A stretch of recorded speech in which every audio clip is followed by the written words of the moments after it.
Udah dapat Romo, calon yang ganteng Romo, tajir melintir Romo. Ya Romo, putus Romo akhirnya. Apakah Anda tahu saudara-saudara, ketika Tuhan memilih yang lain, bukan menurut rencana Anda, orang ini atau jalannya begini, Tuhan sedang melindungi kita dari keburukan-keburukan yang lebih besar lagi. Happy birthday to you. Happy birthday to you. Happy birthday, happy birthday, happy birthday to you. Waduh, Romo Yosef tumben di awal video nyanyinya happy birthday to you. Emang siapa yang ulang tahun, Romo? Salam damai sejahtera saudara-saudara terkasih pencinta firman Tuhan. Berjumpa kembali dengan Bible Learning with Father Joseph edisi ke-179. Saudaraku, bukan saya yang ulang tahun, tetapi hari ini gereja betul-betul merayakan kelahiran seorang tokoh besar dalam kitab suci. Karyanya, kelahirannya, misteri kehidupannya, apa yang dia perbuat dari awal sampai akhir hidupnya itu luar biasa. Namanya adalah Yohanes Pembaptis. Tapi sebelum saya membahas tentang tokoh ini, siapa di sini penonton Bible Learning yang ulang tahun hari ini saat Anda mendengar video ini? Coba tulis di kolom komen ya. Siapa yang anaknya, siapa yang suaminya, istrinya, orang tuanya, kenalannya berulang tahun saat Anda mendengarkan video ini. Saya berdoa buat kalian semua, semoga umur panjang, kesetiaan, kasih Tuhan selalu menyertai kehidupan Anda. Panjang umur, sehat selalu. Saudara-saudaraku yang terkasih, dalam merayakan kelahiran Yohanes Pembaptis, bagaimana gereja mengangkat satu mazmur yang luar biasa. Saudara-saudaraku, kalau Mazmur 23, saya yakin Anda semua pasti kenal bukan? Tuhan adalah gembalaku. Mazmur 22 Anda juga sudah kenal pasti. Eloi Eloi lama sabachthani. Mazmur 31 saya yakin Anda juga sudah kenal. Ke dalam tanganmu ku serahkan diriku. Mazmur 51 Anda juga sudah dengar bukan? Sejauh timur dari barat kau melemparkan dosaku. Saya tambahin hari ini satu mazmur istimewa yang lain lagi yang Anda harus ingat betul-betul. Kalau Anda punya stabilo, catat, warnain di kitab suci Anda. Yaitu Mazmur 139. 139. Itu mazmur ulang tahun saudara-saudara. Jadi kalau Anda ulang tahun, atau kenalan Anda, saudara Anda ulang tahun, keluarga Anda ulang tahun, coba betul-betul baca Mazmur 139. Di dalam Mazmur ini kita diajak untuk memahami, mencari makna dari ulang tahun kita. Bahwa hidup kita itu punya misteri. Tuhan akan menuntun kita ke jalan-jalan yang tidak pernah terselami oleh pikiran kita sebelumnya. Bahwa kita sudah dirancang sejak dalam rahim ibu kita dilahirkan dalam sebuah keluarga, kita dibesarkan, pasti semuanya ada maksud dan tujuannya. Tujuannya apalagi kalau bukan demi kemuliaan Tuhan.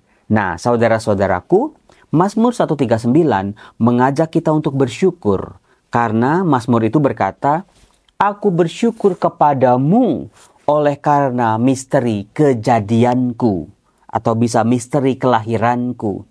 Ada dua kata yang sangat menarik untuk kita bisa memaknai Mazmur ini, yaitu hidup itu harus dilandasi, diisi oleh syukur. Maka kembangkan kemampuan kita bersyukur, perbanyak rasa syukur kita. Jangan cuma syukur itu aja, Tuhan aku bersyukur, tapi cuma di mulut doang, nggak pakai hati, nggak betul-betul paham, tahu apa sih yang harus disyukuri. Termasuk ketika jalan hidup kita tidak semuanya berjalan sesuai dengan rencana kita. Tuhan membelokkan rencana-rencana itu. Maunya masuk TNI, maunya masuk AKABRI, tapi nggak diterima, ya nggak jadi. Maunya masuk perguruan tinggi negeri, ya nggak diterima. Saudara-saudara yang terkasih, ketika Tuhan membelokkan rencana Anda, bukan berarti Tuhan nggak sayang sama kita. Udah dapat Romo, calon yang ganteng Romo, tajir melintir Romo. Ya Romo, putus Romo akhirnya. Apakah Anda tahu saudara-saudara, ketika Tuhan memilih yang lain, bukan menurut rencana Anda, orang ini atau jalannya begini, Tuhan sedang melindungi kita dari keburukan-keburukan yang lebih besar lagi. Ketika rencana-rencana kita tidak terjadi, syukurilah. Karena kita sedang dilindungi terhadap kejadian-kejadian yang sebetulnya jauh lebih buruk daripada yang kita bayangkan dan kita pikirkan. Nah, bersyukur. Katakanlah setiap hari, aku bersyukur kepadamu Tuhan. Lalu coba cari alasan-alasan kita bersyukur. Ada sebuah lagu yang bagus itu di YouTube. 10,000 Reason. 10.000 alasan even more. Lebih dari 10.000 alasan buat kita bersyukur. Coba Anda cari. Romo, 2 aja susah Romo. 10 aja susah Romo. Apalagi 10.000. Nah ini dia. Perbaiki. Tambahkan kemampuan kita untuk bersyukur. Terlebih ketika untuk mensyukuri hari kelahiran kita. Lalu yang kedua, dari Mazmur tadi kita bisa belajar bahwa hidup kita adalah sebuah misteri. Betul-betul misteri yang dibuka satu persatu menurut waktunya Tuhan. Kita mau jadi apa, kita harus bagaimana, kita melewati ini dan itu dalam kehidupan kita. Semuanya itu udah ditakar sama Tuhan. Misteri, ikuti misteri itu. Ketika usia 5 tahun, 10 tahun, 15 tahun, 20 tahun, 25 tahun, 30 terus sampai 60, 65, 75, 80, 85, 90. Tuhan buka tuh satu-satu. Saya senang ada seorang penonton Bible Learning, dia cerita begini. Romo, saya senang banget ya Romo. Beliau ini seorang single mother, seorang janda, punya 2 anak, putri-putri, ditinggal oleh suaminya. Dia sendiri berjuang buat putri-putrinya ini. Mudah-mudahan ibu itu dan putri-putrinya nonton ya. Lalu ibu ini berjuang betul-betul. Dia bekerja apapun yang dia bisa kerjakan untuk betul-betul menghidupi putri-putrinya ini, menyekolahkan putri-putrinya. Sampai-sampai putri-putrinya sekarang jadi dokter. Dan ibu ini ngomong kepada saya, Romo, jalan hidup saya memang mengerikan Romo. Penuh dengan tantangan, tapi saya bersyukur Romo, saya dimuliakan oleh anak-anak saya. Wow, luar biasa. Ketika ibu ini ulang tahun, anak-anaknya kasih surprise, kasih kejutan. Anak-anaknya, mama, dulu mama nyekolahin aku dengan luar biasa susah payah. Sekarang ini tiket buat mama, kita jalan-jalan ke Disneyland, jalan-jalan ke Eropa, beli tas katanya tinggal tunjuk doang. Dimuliakan oleh anak-anak. Romo, siapa sih yang gak mau kayak begitu Romo? Saya juga mau. Kalau ibu ini aja bisa, rahmat Tuhan yang sama juga bisa bekerja dalam diri Anda. Semua perjuangan, semua pergulatan, semua kegagalan, kesedihan, pada akhirnya hanya bisa disyukuri. Itulah yang disebut dengan misteri Tuhan. Saudara-saudara yang terkasih, kita baru bisa menghargai, betul-betul menemukan nilai yang istimewa kalau kita memperjuangkannya dengan darah dan air mata, dengan pengorbanan, dengan kerja keras. Saya yakin banyak orang-orang di luar sana yang mengalami juga nasib yang sama seperti ibu ini, dimuliakan lewat anak-anaknya. Pokoknya itu deh. Nah, saudara-saudaraku yang terkasih, kembali ke figur Yohanes Pembaptis. Ternyata figur ini sudah disiapkan sejak di zaman Perjanjian Lama. Misalnya nubuat Nabi Yesaya bab 49 ayat 1 sampai 6. Di situ Allah sudah mencanangkan rencananya jauh-jauh hari. Nanti sebelum hari Tuhan datang, sebelum sejarah keselamatan Tuhan mencapai puncaknya dalam diri Yesus Kristus Tuhan kita, akan muncul seorang yang hidupnya istimewa. Coba kita lihat ya. Dengarkanlah aku hai pulau-pulau, perhatikanlah hai bangsa-bangsa yang jauh. Tuhan telah memanggil aku sejak dari kandungan, telah menyebut namaku sejak aku ada di perut ibuku. Saudara-saudaraku, yang namanya rencana Tuhan itu sudah digariskan sejak sebelum kita dilahirkan sekalipun. Tuhan sudah menggariskan jalan hidup kita. Lalu Romo, apakah itu bukan namanya takdir, Romo? Kalau gitu manusia nggak usah berusaha dong.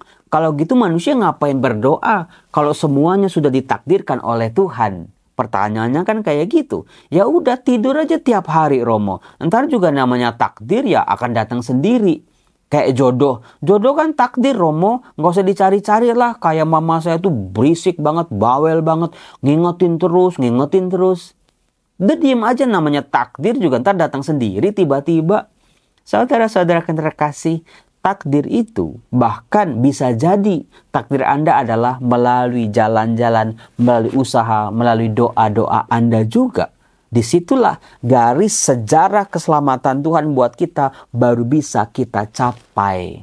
Maka betul-betul manusia pun terbuka pada kemungkinan-kemungkinan itu dengan doa, dengan iman, dengan harapan, dengan perjuangan dan kerja kerasnya.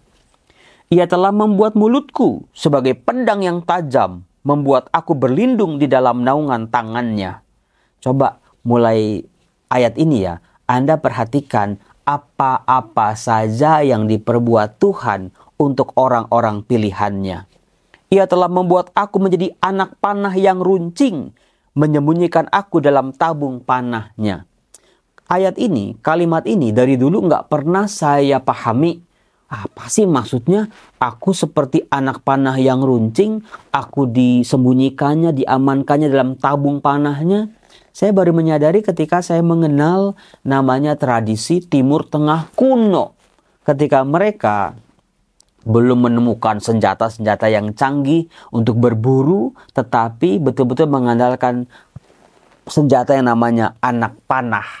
Anak panah ini, kalau Anda sering nonton film ya, film-film perang misalnya, perang zaman dulu, film silat misalnya, seringkali itu jagoannya itu lagi ngasah atau meruncingkan anak panah. Betul?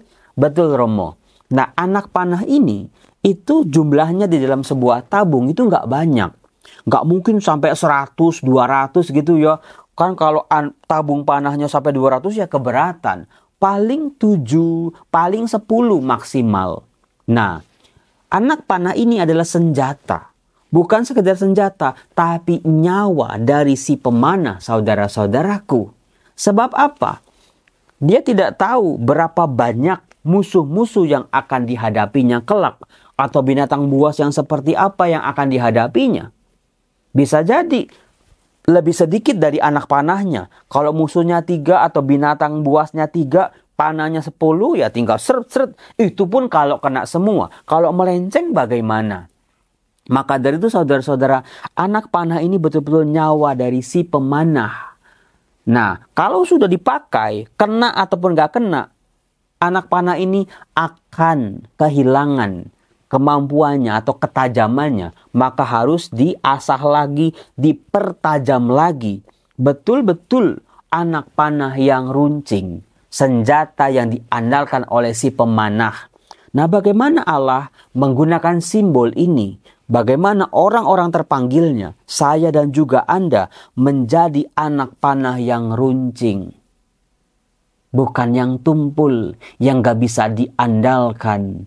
Romo, saya mau Romo, hari ini saya menjadi anak panah yang runcing buat Tuhan menyelenggarakan kemuliaannya di muka bumi ini.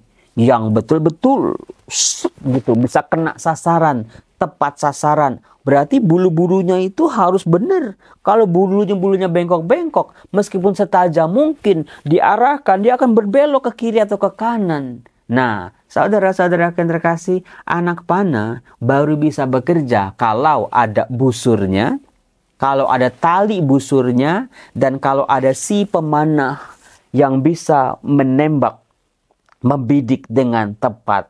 Yang membidik adalah Tuhan sendiri yang mengarahkan mau pakai anak panah ini mau jadi apa, kemana, dan bagaimana. Itu luar biasanya. Nah, disimbolkan Tuhan menjaga kita dalam tabung panahnya.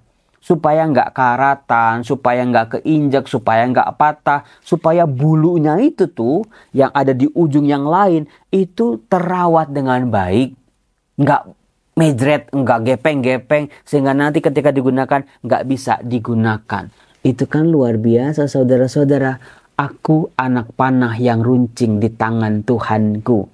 Saya yakin doa ini baru pernah Anda dengar, mungkin ya. Kan kalau tadinya Tuhan aku anakmu, anak kesayanganmu, aku dombamu, aku hambamu. Sekarang saya tambahin kosakata dalam doa-doa Anda supaya doa-doa Anda itu berisi dan sesuai dengan kitab suci. Tuhan, jadikanlah aku anak panah yang runcing di tanganmu. Dalam busurmu Tuhan, arahkan aku, bidik aku sesuai dengan yang kau rencanakan, dan semoga semuanya berhasil. Aku percaya engkau tidak pernah gagal. Lindungi aku Tuhan. Mungkin tidak hari ini kau gunakan aku, kau pakai aku. Mungkin tahun depan, tapi jagalah aku. Supaya aku tetap runcing dan aku bisa punya arah yang jelas. TOP BGT. Pokoknya keren banget lah, luar biasa. Semuanya demi keagungan Tuhan, demi kemuliaan Tuhan, bukan demi kemuliaan kita.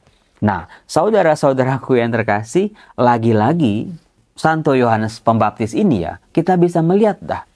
Dari perjanjian lama ya, mulai dari Adam, Hawa, Abraham, Ishak, Yakub, Musa, Yosua, Salomo, Saul, Daud gitu. Kita bisa melihat nih raja-raja di Israel ya. Yosia, Raja Yoas, Yerobeam, Rehabeam.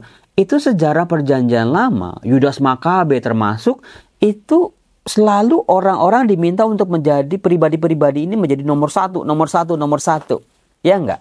Iya ya, benar juga ya Romo ya. Mereka tuh dipanggil untuk jadi hebat, jadi hebat, jadi hebat.